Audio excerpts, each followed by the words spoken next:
कि अरे लाला टिन पा बटन दबाई दिया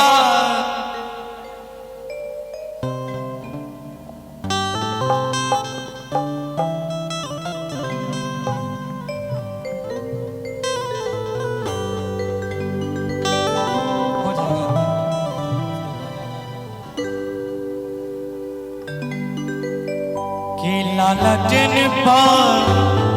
बटन दबाई दिया कि सबके बताई दिया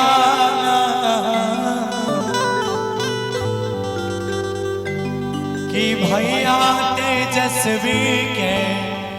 राघोपुर के सीएम बनाई दिया झंडा फहराई दिया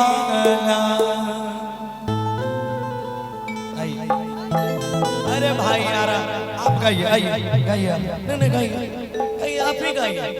हम इंसान है कि जानवर है हमको आप बैठिए ना आपको जब समझा दिया तो कहे अरे जाके बैठिए ना गजब हाल है पता है इनको